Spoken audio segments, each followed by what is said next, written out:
Sejam bem-vindos. Vamos continuar com a nossa aula de análise de sistemas. Então, até a aula passada a gente trabalhou o diagrama de contexto, né? Fizemos alguns diagramas, eu mostrei alguns exemplos para vocês e passei uma atividade para contar a presença e a participação aí dessa semana. Eu vi que alguns de vocês ainda estão com eles atrasados, então vão lá e deem uma corridinha para colocar em dia, tá? Se alguém não fez ainda o da outra semana anterior, pode fazer, eu aceito sem problema nenhum. Só não deixa acumular, porque daí complica tudo, né? Essa semana eu já vou passar mais um, e aí já começa a dificultar o esquema para o nosso lado. Beleza? Antes da gente entrar no modelo comportamental, pessoal, eu fiquei de passar um sistema para vocês fazerem, né? Os diagramas de uma maneira mais prática do que você utilizar ou direto no Docs, né? Edição direto no Docs. Então, eu achei aqui o que eu gostaria que vocês usassem. Deixa eu ver esse aqui. É esse diagrams.net, tá? Diagrams.net. Ele tem um sistema tipo online ou que você pode baixar e utilizar, né, local na tua máquina. Então, o que é bem bacana, para quem tiver no celular ou alguma coisa assim, você pode vir direto aqui na opção Start e ele vai carregar, né, o aplicativo para vocês e vai perguntar onde é que você quer salvar e tudo mais. Então, vamos decidir depois só para vocês verem ele funcionando. Então, aqui é o diagrama igualzinho como você faria se você estivesse com ele baixado no teu computador. Tá? Então, aqui tem os modelinhos que a gente já viu como é que funciona. Eu tenho como fazer, por exemplo, pegar a setinha aqui do lado e mandar ligar. Tá? Esse aqui, ele tem para fazer download e instalar no computador. No celular, ele funciona assim, direto na internet, sem baixar. Então, pode utilizar essa versão sem precisar baixar no celular, funciona também com o Touch, né? Eu não cheguei a ver na Play Store se tem ele para uma versão para instalar para celular. Tá? Teria que dar uma procuradinha. Eu não duvido que tenha. Tá? Ele é um software bem amplo. E o legal é que ele tem várias funções de vários tipos de diagrama diferentes. Ó, então, quando a gente avançar e começar a precisar de ícones diferentes, ele já vem pronto para muita coisa. Ó. Eu quero uma engrenagem para representar alguma coisa, sabe? Então ele tem, ó, avançado. Então ele tem várias opções que nos ajudam. Básicos. Inclusive depois para criar diagramas do UML, né? Com os usuários, ou módulos, né? Estado final, estado inicial, atividade. Então ele suporta diagramas de diversas formas diferentes. Tá? Tem outros programas e outros sistemas online que vocês podem utilizar também. Se alguém, eu sou mais acostumado, já usava o flowchart na empresa para fazer diagrama. Posso utilizar? Pode, bola para frente, vai lá, pode utilizar. Eu encontrei esse aqui, estou utilizando ele porque ele é simples, é open source e ele não precisa de registro, não precisa nem criar conta e por e-mail não precisa, tá? Só vai pedir para você autorizar no teu Gmail, no teu Google, na tua conta Google, por exemplo, se você escolher aquela opção de, de salvar direto no Google Drive, aí ele vai fazer uma ligação. Se não, nem isso, tá? Então bora lá. Terminamos na aula passada com o diagrama de contexto, o nosso modelo ambiental. Já entendemos o que o modelo ambiental precisa representar. Todo o ambiente onde o meu sistema vai rodar. O que a empresa faz, quais dados que ela coleta, o que precisa armazenar, como que a gente vai fazer isso, como abstrair as informações e o diagrama de contexto para a gente ter essa representação visual de como a empresa faz isso. Tá? Agora a gente vai para o modelo comportamental. O modelo comportamental ele já tem uma pegada um pouquinho diferente, ele não é tão amplo. Ele já começa a explicar o comportamento do meu sistema. Ah, então o meu sistema vai fazer uma matrícula de aluno? Beleza, então nós vamos descrever como é essa matrícula. Que dados ele precisa coletar, o que ele precisa validar e assim por diante. Tá? Então, é isso que a gente começa a estudar no modelo comportamental. E a gente começa o modelo comportamental com o diagrama de fluxo de dados. Tá? Com o diagrama de fluxo de dados, que é uma descrição gráfica do fluxo de informações e transformações aplicadas à medida que dados se movimentam dentro do teu sistema, desde a entrada até o armazenamento posterior, saída para uso pelo usuário. Tá? Então, lembrando que a função de um sistema de computação é coletar, processar, armazenar e distribuir informação. Tá? Então, se a função do sistema é movimentar, é trabalhar com a informação, o diagrama de fluxo de dados vai justamente nos mostrar quais são os caminhos que essa informação vai rodar dentro do meu sistema. Tá? Composto por vários níveis. A cada nível se estoura as bolhas para dar mais detalhes de como é cada processo no sistema. Então, quando a gente fala em DFD, a gente não faz o DFD do sistema. A gente faz um conjunto, uma coleção de DFDs no sistema. O DFD de nível 0 é o diagrama de contexto. É esse aqui. Onde a gente tem uma bolha só para representar o meu sistema. Tá? A partir do nível 1, a gente começa a quebrar essa bolha em várias bolinhas menores, representando cada uma das funções que esse sistema vai ter. Quantidade de níveis varia, tá? Definido pelo desenvolvedor ou pelo analista, no caso, né? Processos diferentes podem precisar de mais ou menos níveis para serem descritos. Ah, eu estou explicando como se dá o processo de cadastrar um cliente. Beleza, o cadastro do cliente é simples. Pega os dados do cliente, valida CPF e joga no banco de dados. Valida e-mail, joga no banco de dados. Fechou. Já o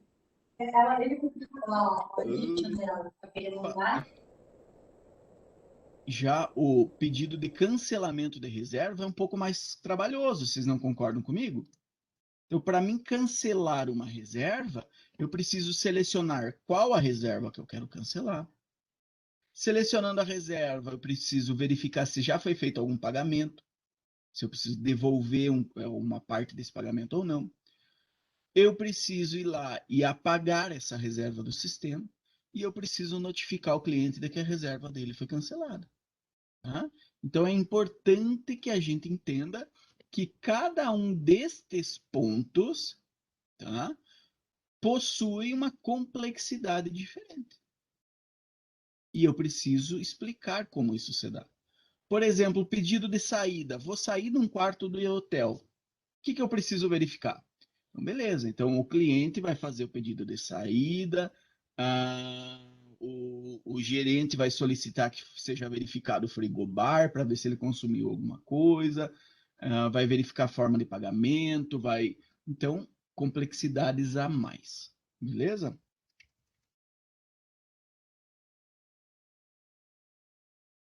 Baseada inteiramente na lista de eventos. Tá? Como o DFD nível 0, que o diagrama de contexto já é baseado na lista de eventos, os DFDs nível 1, 2, 3, 5, 10, quantos você achar necessário, são baseados também na lista de eventos. Tá? Então, começamos vendo a lista de eventos. Vou trabalhar com vocês um exemplo dessa lista de eventos que nós já trabalhamos lá quando a gente começou. Foi um exemplo que eu dei da lista de exemplos de vocês. Esse aqui é de um sistema que efetua um controle de empréstimo. Então, o usuário cadastra livros, o usuário gera relatório de livros, o usuário cadastra os empréstimos, e o sistema gera o backup. Tá? Foram os 4 eventos que nós incluímos na nossa lista de eventos de exemplo. E aí nós temos um diagrama de contexto, o nível 0. Tá? Desenhei naquela ferramenta que eu mostrei para vocês. Então tá aqui. O usuário tem 3 entradas de dados do empréstimo, que é o 3. Tá? Então tá aqui, usuário cadastra empréstimo. Dados do livro, que é o 1. Usuário cadastra livro. Dados do filtro, que é o do relatório, 2.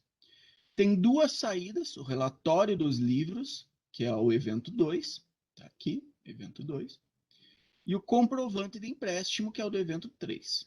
Aqui, comprovante de empréstimo, tá? Do tipo fluxo. E também tem esse aqui, tá? Que é o 4, dados do backup. Então, do tipo temporal, sai do sistema, quem gera o sistema, gera o backup e retorna os dados do backup para ele. Tá? Então, esse é o diagrama de contexto desse exemplo. Simplesinho, 3 entradas de dados no sistema, 2 saídas de dados para o usuário e uma saída de dados para o próprio sistema. Reparem que eu tenho uma bolha só. Né? É aquilo que eu falei para vocês, o diagrama de contexto vai ter uma bolha só. Tá aqui, sistema, o sistema como um todo. Quando a gente vai agora para o diagrama de fluxo de dados propriamente dito, a gente começa a fazer um diagrama de fluxo de dados para cada evento que esse sistema vai ter. Tá? Então, o mínimo é ter um DFD de nível 1 para cada evento. Esse evento aqui, como que é o DFD de nível 1 dele? É assim, assim, assim. Esse é outro e esse é outro. Se for alguma coisa mais simples, você consegue até no mesmo diagrama, não precisa ser um diagrama separado. No mesmo diagrama você já mostra os 2 eventos. Mas aí acaba ficando um pouco confuso, né? Parece que os 2 são obrigados a ocorrer um atrás do outro. Então, normalmente você faz, né? Quem vai fazer um TCC, por exemplo, você faz um subcapítulo para cada DFD. Coloca o títulozinho.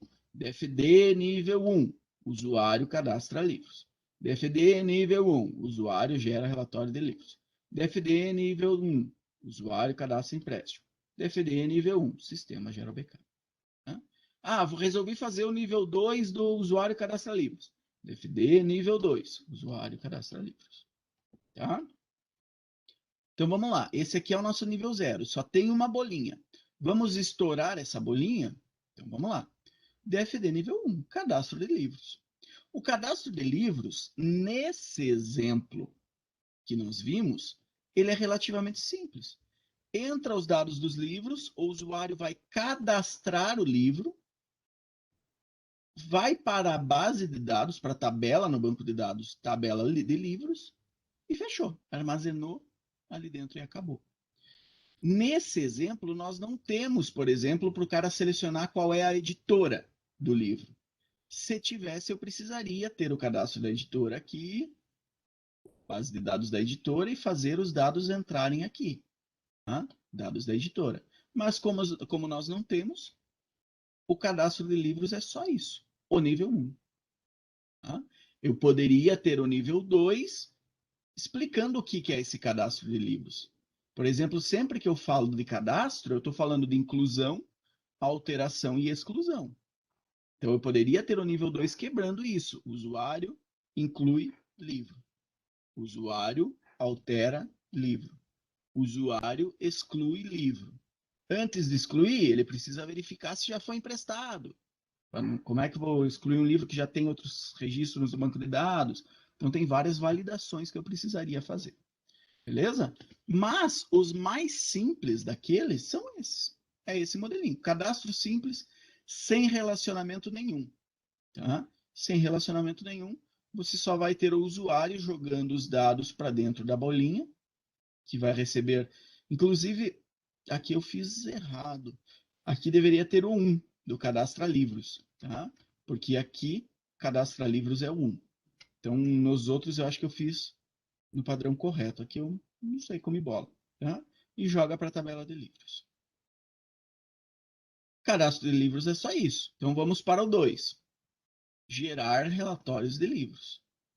Então, olha só, o usuário vai mandar os dados do filtro que ele precisa para dentro da ação, gerar relatório de livros. Está aqui. Esse gerar relatório de livros vai coletar os dados dos livros da tabela de livros. Coletou, vai jogar para o cliente, para o usuário, os dados do relatório que ele pediu. Molezinha. Até agora, tudo certo, né? Esse também é relativamente simples, mas aqui a gente teve um exemplo de quando o evento só tem um fluxo de entrada e não tem um fluxo de saída. E o 2 é um evento um pouquinho mais complexo, porque ele tem um fluxo de entrada e um fluxo de saída. Se ele tem um fluxo de entrada e um fluxo de saída, obviamente no DFD dele eu preciso ter representado o fluxo de entrada e o fluxo de saída. Tá? A entrada é a que sai do usuário para o sistema, para a função do sistema, e a saída é a que sai do sistema para o usuário novamente. Tá? E aqui representando a tabela no banco de dados. A partir daqui, vocês vão ver que tudo começa a ser relacionado. Eu já preciso começar a entender como é que eu vou desenvolver o meu banco de dados. Eu já preciso pensar em fazer um esboço do meu banco de dados. Tá? Um diagrama de entidades e relacionamentos, né? Representar o meu banco de dados e entender quais tabelas eles vão ter. Inclusive, se eu já tiver esse DER, né, ou esse banco de dados definido, eu posso colocar a numeração aqui. Essa é a tabela de livros, é a tabela número 1. Então, eu coloco tab underline livros. E isso me permite depois ver mais fácil. É a tabela número 3. Vou lá no meu DER, tabela número 3. Tá aqui. Tá? Como a gente não fez ainda, eu não coloquei a numeração, porque é opcional. Mas a gente tem essa opção também. Tá? Então, fluxo simples, somente entrada. Fluxo um pouquinho mais complexo, entrada e saída. Relatório, desculpem, cadastro de empréstimo. Tá? Aqui já começamos a complicar um pouquinho mais. DFD nível 1, cadastro de empréstimo. Então, o usuário, qual é o caminho aqui? O usuário vai passar os dados do empréstimo para a função, cadastro empréstimo. Essa função vai precisar coletar as informações da tabela de clientes. Ela precisa entender qual, beleza, empréstimo, qual é o cliente que vai emprestar? O cliente é o Davidson. Então beleza. Aí ela vai puxar, qual é o livro que esse Davidson quer emprestar? É o Senhor dos Anéis. Então beleza, então tabela clientes passou os dados do cliente, tabela livros passou dados do livro, eu poderia colocar aqui em cima da seta, né? Explicando quais os dados que eu coleto. E aí, esse cadastro de empréstimo, tendo todas essas informações, está pronto para jogar essas informações para dentro da tabela de empréstimos. Tá? Para dentro da tabela de empréstimos. Gravou essas informações, gera o comprovante e o comprovante volta para o usuário. Tá? O que diferenciou aqui? Diferenciou que eu estou vendo, quando eu vou fazer um empréstimo, eu preciso saber, eu tenho esses relacionamentos dentro da minha tabela de empréstimos.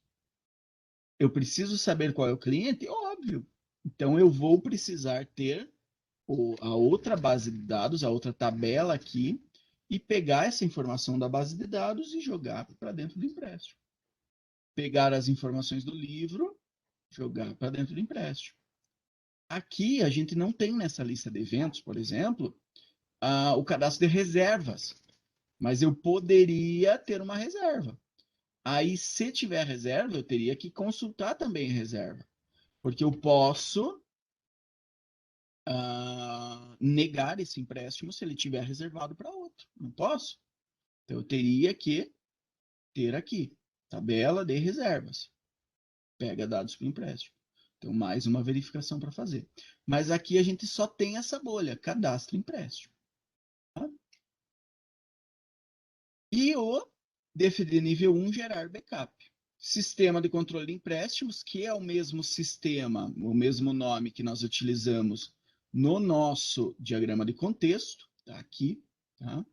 E ele vai gerar backup, vai coletar as informações de todas as tabelas do banco de dados. Eu posso, se for poucas tabelas, colocar tabela por tabela aqui. Se forem muitas, eu posso colocar somente uma e escrever banco de dados. Tá? E aí eu entendo que todos esses dados são do banco de dados. Vem todas essas informações para gerar backup. Eu poderia colocar um outro armazenamento aqui dizendo sistema de arquivos, HD, servidor na nuvem, o que eu quiser. E guardar esses dados também no outro servidor. Tá? E devolver os dados do backup para o sistema. Tá? Então, aqui é um exemplo do temporal. E olha como deu certo essa nossa lista de eventos.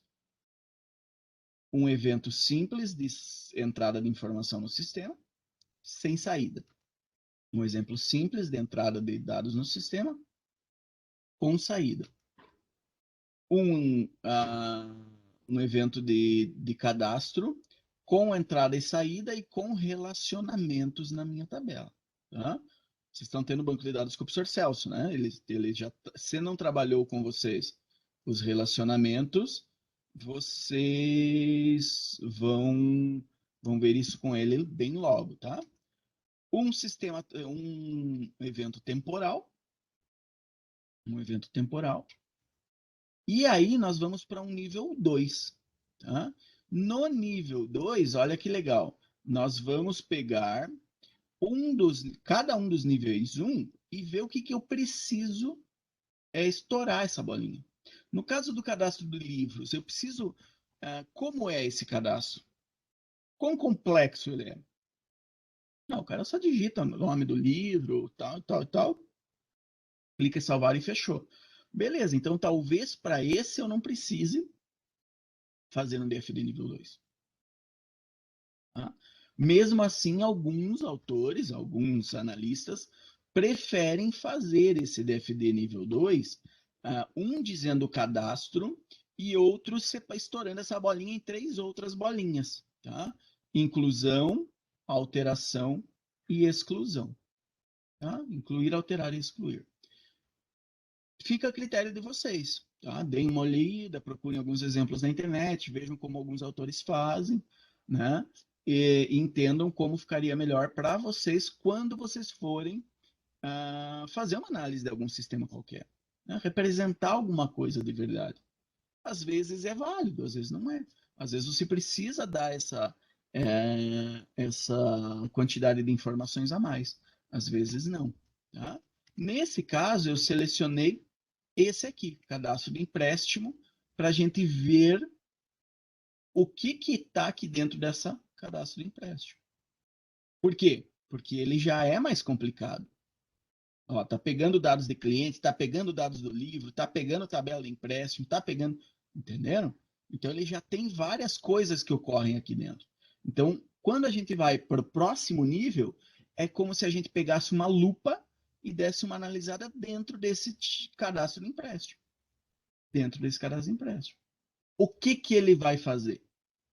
Explica aí como que acontece esse cadastro. Né? Então, vamos lá. Olha só.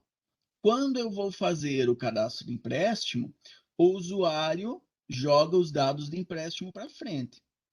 Ele começa selecionando o cliente que vai fazer esse empréstimo. Tá? Da onde ele vai selecionar o cliente? Da tabela de clientes. Tá?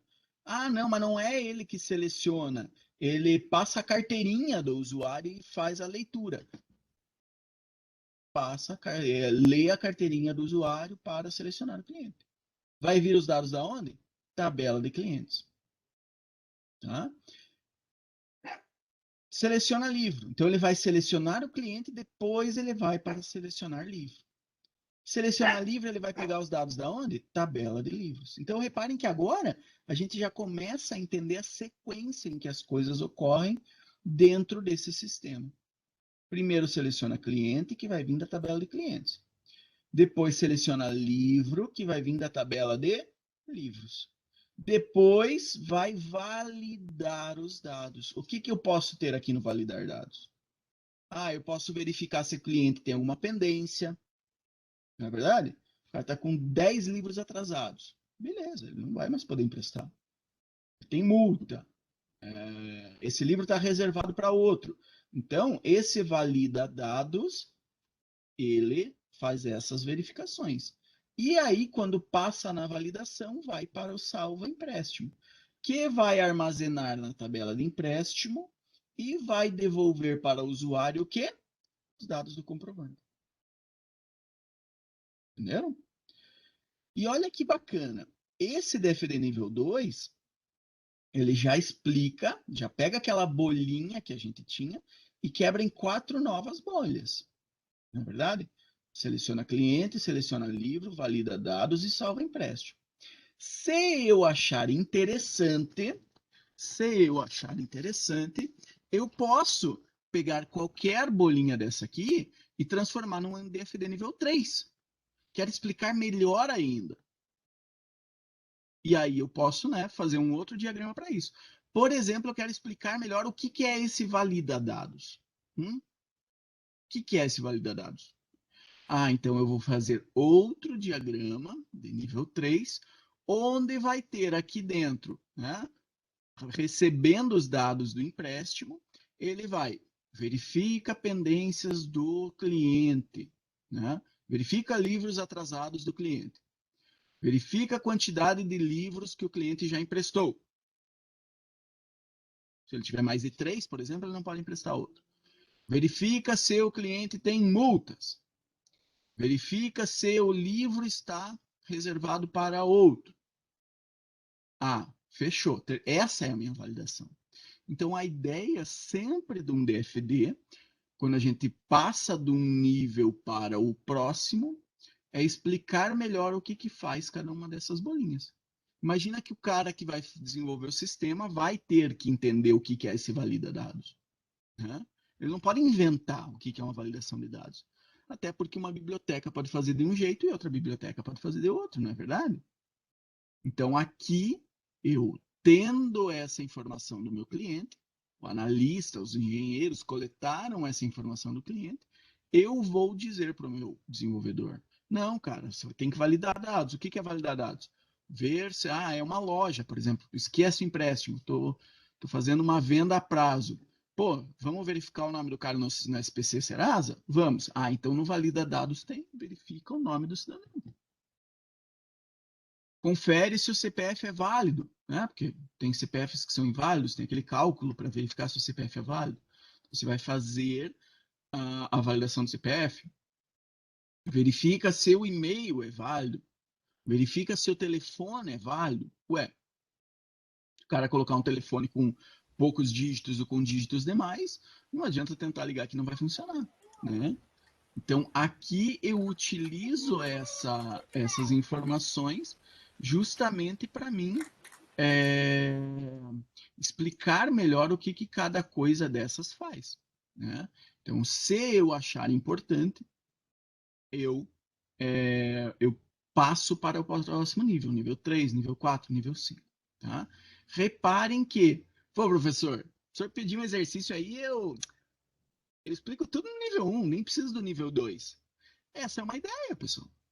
Essa é uma ideia. Explicou tudo no nível 1. Achou que as bolinhas do nível 1 são suficientes para que você não precise explodir elas. A gente chama de explodir, né? Essas bolhas, de estourar essas bolhas. Beleza, você representa tudo no nível 1. Mas, em algumas coisas mais complexas, sempre vai ficar aquela dúvida. Puxa, mas e como é que é esse cadastro de empréstimo? Como que faz? Certo? Então, eu tenho essas possibilidades. Reparem que aqui eu sempre coloco o número do evento para mim fazer a ligação. Tá? E esse número tem que ser consistente com a minha lista de eventos. Aqui, como a gente estoura essa bolha, eu poderia dar uma numeração para ela também. Tá? Essas 4 bolinhas estão dentro da bolinha 3. Então, essa aqui poderia ser 3.1, 3.2, 3.3, 3.1, 3.2, 3.3 e 3.4. Se eu for fazer um DFD nível 3 para explicar o que diabos é essa validação, aí poderia ser 3.3.1. Verifica se o usuário possui livros atrasados. 3.3.2. Verifica se o usuário já atingiu o número máximo de livros emprestados simultaneamente. 3.3.3. Verifica se o usuário possui multas ativas, não pagas. 3.3.4. Verifica se, sei lá o que mais, se o livro não possui reserva, né? Lógico, nessa lista de eventos aqui, eu não tenho nenhuma citação de multa, de reserva, então eu não, dá para entender que esse sistema é mais simples e por isso nós não temos multas e não temos reservas, ok? A gente tem sempre que lembrar qual é o sistema que nós estamos trabalhando e quão complexo ele é. Não adianta eu ter 4 eventos na minha lista de eventos e dar 62 DFDs nível 1. Mas peraí, da onde que você tirou esses DFDs? Ah, é porque eu fiz o DFD para cadastrar reserva, porque, né, empréstimo tem reserva. Tá, mas então você tem que atualizar a tua lista de eventos para colocar esse evento aqui. 5. Usuário cadastra reserva. Né? Pronto. 6. Sistema lança multa. 7. Usuário cadastra pagamento da multa. 8. Usuário cancela a reserva de livro. 9. E assim por diante.